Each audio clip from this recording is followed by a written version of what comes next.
बिस्मिल्लाहिर्रहमानिर्रहीम। The blank page official में आपको खुशामदीद कहते हैं। अगर आप नए हैं इस चैनल पर तो सब्सक्राइब ज़रूर करिएगा और बेल आइकन को प्रेस करना ना भूलिएगा।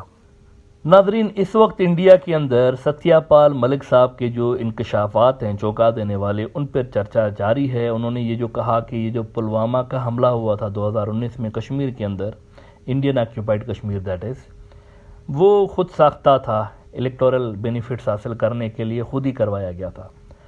और उसका उन्होंने फिर रीज़न भी बताया कि क्योंकि ये खुद गवर्नर थे ना उस वक्त कश्मीर के वहाँ पे, और बीजेपी ने खुद ही इनको लगाया हुआ था। तो जो रीज़न्स उन्होंने बताए वो भी काफ़ी शॉकिंग किस्म के थे। उन्होंने कहा कि इतनी बड़ी जो ट्रूप्स की मूवमेंट होती है कश्मीर में नॉर्मली बाय रोड नहीं होती। जब बड़ी लेवल की मूवमेंट होती है ट्रूप्स की तो वो जहाज़ के ज़रिए की जाती है। छोटी लेवल की जो मूवमेंट्स हैं पेट्रोलिंग होती रहती है बाय रोड, लेकिन जब ज़्यादा तादाद में फ़ौजी एक जगह से दूसरी जगह भिजवाने होते हैं तो जहाज़ को यूज़ किया जाता है। लेकिन अजब बात है कि उस वक्त जहाज़ होम मिनिस्ट्री ने नहीं दिया। अमित शाह साहब होम मिनिस्टर हैं इंडिया के, तो उन्होंने नहीं दिया और रिक्वेस्ट के बावजूद नहीं दिया। तो मैंने होम मिनिस्ट्री को कहा भी था कि अगर आप कहें तो मैं भी अरेंज कर सकता हूं जहाज़, लेकिन शट अप कॉल इनको दे दी गई। अच्छा, ये कहते हैं मैं आधे घंटे में अरेंज कर सकता था, लेकिन मुझे भी नहीं कहा गया जहाज़ का। तो उनको ज़बरदस्ती भिजवाया गया, ये जो मरे हैं फ़ौजी वहाँ पर, ज़बरदस्ती भिजवाया गया बाय रोड। और वो जो गाड़ी जो कि कई रोज़ से चक्कर उसी रूट पे लगा रही थी, वो जाके इसको हिट हुई है और नतीजे में ये वाक़या पेश आया, बंदे मर गए। तो इनसाइडर ये जॉब थी, सत्यपाल मलिक साहब ने ये सारे इंकशाफात किए हैं बेसिकली। अब इस पे जग हंसाई हो रही है इंडिया की, दुनिया इस पे हंस रही है कि किस किस्म के लोग हैं। यानी कि खुद ही अपने बंदे मारे और खुद ही एक नेशनलिज्म की वेव क्रिएट की, झूठे किस्म के, फिर एक स्क्रिप्टेड ड्रामा पूरा का पूरा। मोदी साहब पहले भी जाकर कहते थे हर जगह हाउ इज़ द जोश, मूवी के डायलॉग मारते थे कैंपेन्स के अंदर जाकर, हाउ इज़ द जोश, और वहाँ से हिंदुत्व के ठग जो नारे मारते थे, हाय सर। तो इस पे अब देखें जब से ये हकायक सामने आना शुरू हुए हैं तो जगह सही इंडिया की हो रही है। लेकिन कश्मीर का जो इशू है ना, देखें कश्मीर के इशू के बारे में मैं यहाँ पर कई बार कह चुका हूँ कि ये कोर इशू है और ये फंडामेंटल लेवल का इशू है। जब तक कश्मीर का इशू रिजॉल्व नहीं होता, भूल जाएं कि पाकिस्तान या इंडिया के दरमियान किसी किस्म की कोई नॉर्मलाइजेशन हो सकती है। ऐसा हो ही नहीं सकता, क्योंकि ये अनफिनिश्ड एजेंडा है, आइडियोलॉजिकल मसला है। पाकिस्तान का फादर ऑफ द नेशन कायदे आज़म मोहम्मद अली जिन्ना साहब वो कह चुके हैं कि ये शेर आ गया पाकिस्तान की। इसका मतलब है कि फादर ऑफ द नेशन के कोल के आइडियोलॉजी के खिलाफ जाके पाकिस्तान को यानी कश्मीर को गिव अप करना पड़ेगा, जो कि पॉसिबल नहीं है असल में। देखें ये कोई कश्मीर जो है ना, कोई ऐसे गाड़ी नहीं है कि सौदा हो गया, या कश्मीर कोई घर नहीं है कि किसी ने ख़रीदा किसी ने बेचा, ऐसा नहीं हो सकता। ये एक कोर आइडियोलॉजिकल इशू है और ये तब तक रिजॉल्व नहीं हो सकता जब तक इसकी कोई जस्ट सेटलमेंट नहीं होती। जस्ट सेटलमेंट यही है जो कि यूनाइटेड नेशंस की करारदादों में मौजूद है। आज DGISPR पाकिस्तान का टीवी पे आया और बहुत ही इंपॉर्टेंट उसने जो है वो एक प्रेस कॉन्फ्रेंस की, मेजर जनरल अहमद शरीफ साहब ने।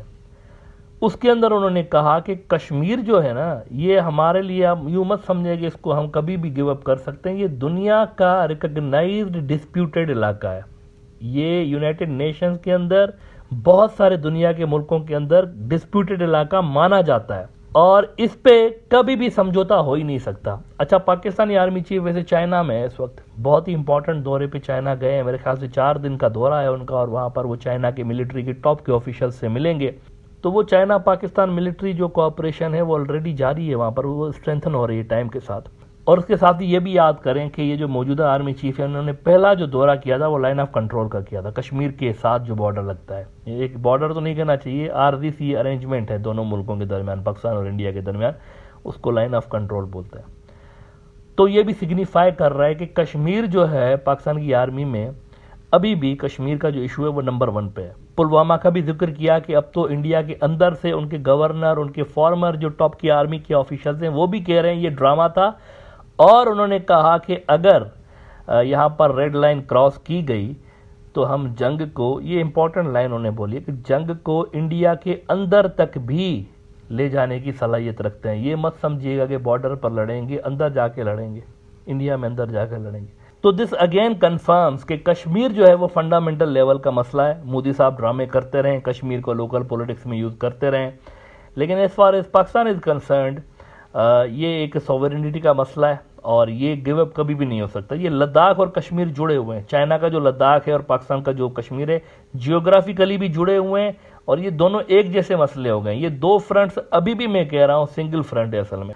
اور آئی ایس پی آر کی طرف سے یہ بیان اس وقت آیا ہے جب آرمی چیف چائنا کے اندر ہے, تو یہ اگین کنفرم کر رہا ہے کہ یہ جوائنٹ تھریٹ ہے, جوائنٹ فرنٹ ہے اصل میں انڈیا کے لیے, اور جب بھی کھلے گا ایک ساتھ کھلے گا دونوں فرنٹ. اور اس وقت پھر یہ جو اسٹیٹمنٹ ہے آرمی چیف کی کہ اندر گھس کے لڑیں گے, تو یہ ذرا بڑی معنی خیز ہے.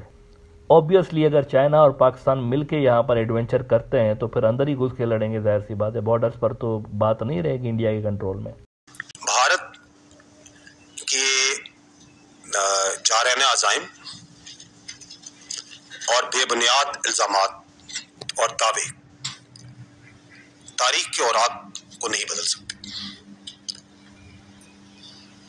کشمیر کی عالمی تسلیم شدہ متنازع حیثیت کو نہیں بدل سکتے.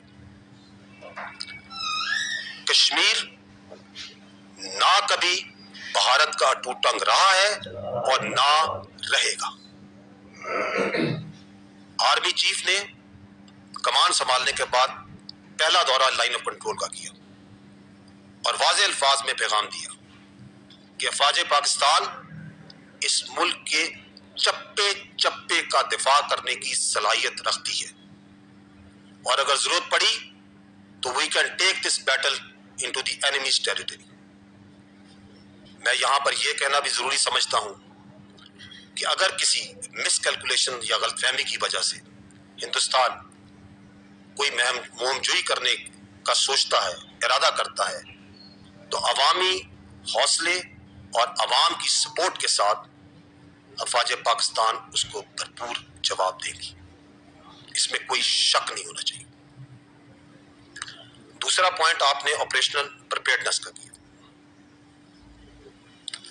افواج پاکستان نے 2 دہائیوں سے طویل دہشت گردی کے خلاف ایک انتہائی دشوار گزار اور قربانیوں سے بھرپور جنگ لڑی ہے. We are a battle-hardened army and battle-hardened armed forces, which are led from the front by the officers. اور اگر آپریشنل پریپیئرڈنس کی آگے بات کریں تو فروری 2019 میں پلوامہ میں ہندوستان نے مکمل منصوبہ بندی کر کے, سوچ سمجھ کے, جس کے ثبوت ابھی ان کے اپنے گورنر سیتا پال ملک اور ان کے ایکس آرمی چیف خود دے رہے ہیں.